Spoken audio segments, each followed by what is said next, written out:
Hello guys, good morning. कैसे हो आप से? मैं बिल्कुल बढ़िया। मैं आपसे इस वजह से बात करने आई हूँ आज, और लाइव भी आने की कोशिश कर रही थी, बट लाइव में आ नहीं पाई कुछ काम की वजह से। तो आपका पैट का एग्ज़ाम कैसा हुआ? मेरा तो बिल्कुल ही बेकार सा हुआ है, क्योंकि उसका लेवल पता नहीं कैसा आया कैसा नहीं।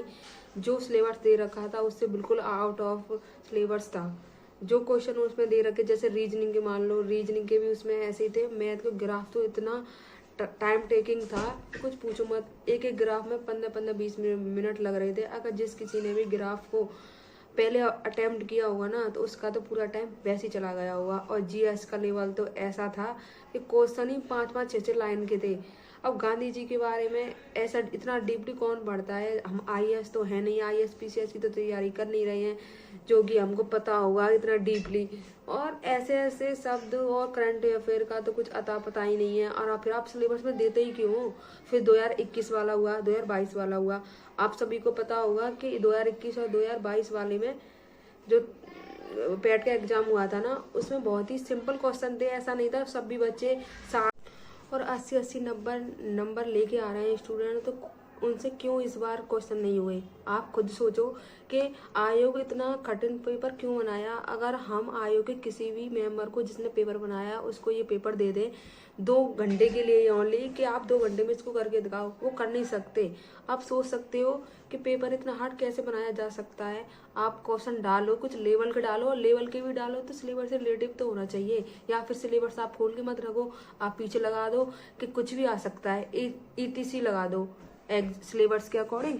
तो आपको बच्चों को खुद ही अंदाजा हुआ कि हमको सारा पढ़ना है, और टीचर भी हमको यही पढ़ाएंगे। बच्चों ने कोचिंग की, फीस दी 15-15 2-2 हज़ार रुपये, ऑफलाइन भी की होगी किसी बच्चे ने तो, क्योंकि और आप ये भी लिख रहे हो कि 10th लेवल का है। 10th लेवल में ऐसे क्वेश्चन थोड़ी नहीं पूछे जाते। एसएससी वगैरह पूछती है ऐसे क्वेश्चन। यूपी ट्रिपल एससी में वीडियो वगैरह वाला एग्जाम है, स्टर्न वाला एग्जाम है, उसमें भी नहीं पूछते ऐसे क्वेश्चन। तो कुछ क्वेश्चन मैं आपको पढ़ के सुनाती हूँ। मेरा एग्जाम था 29 को, नोएडा पढ़ा था, सेकंड शिफ्ट का। ऐसे ग्राफ थे, चारों ग्राफ, एक भी ऐसा नहीं था रेल से कनेक्टेड थे क्वेश्चन। रेल से कनेक्टेड है, उसमें टॉपिक ही नहीं है, तो बच्चा क्यों तैयारी करके आएगा? और फिर इतना टाइम ही नहीं है ना 2 घंटे में इतना सॉल्व कर ले। 4 ग्राफ से 5 नंबर, 20 क्वेश्चन तो यही हो गए ना। अगर इसमें भी लगाए ना तो 1.5 घंटा हमारा ऐसे ही आ रहा था कि सॉल्व करते जाओ, टाइम का पता ही नहीं है। और फिर रीजनिंग में टाइम लगेगा, कि रीजनिंग की क्वेश्चन इतनी लेंदी दे दिए, जो टॉपिक है नहीं उससे भी टॉपिक उठा के दे दिया आपने। मैं आपको कुछ क्वेश्चन पढ़ के सुनाती हूँ।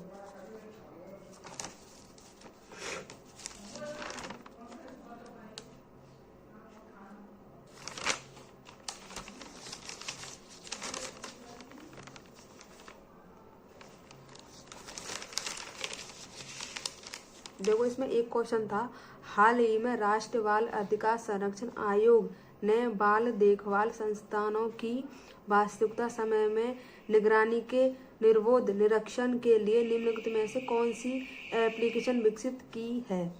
अब ये बताओ, इतना डीपली हम पढ़ के जाएंगे क्या? ये करंट अफेयर का क्वेश्चन है। करंट अफेयर में आप देख सकते हो टॉपिक वाइज उन्होंने दे रखा है कि इन टॉपिकों से हम लेंगे क्वेश्चन भी, पेपर भी, पर समझ में नहीं आता कहाँ कहाँ से दे दिया। और इसमें ऐसे ऐसे थे कि आप पूछो ही मत।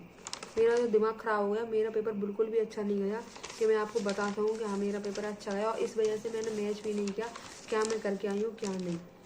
तो आप अपना बताना कि आपका पैट का पेपर कैसा हुआ, और कौन सी शिफ्ट में था, और कैसे कैसे कितने क्वेश्चन आप अटेम्प्ट करके आए, कितने नहीं, और कितने गलत हैं कितने सही। तो मिल दूँ मैं आपको एक नई वीडियो के साथ। जब तक के लिए बाय बाय गाइस।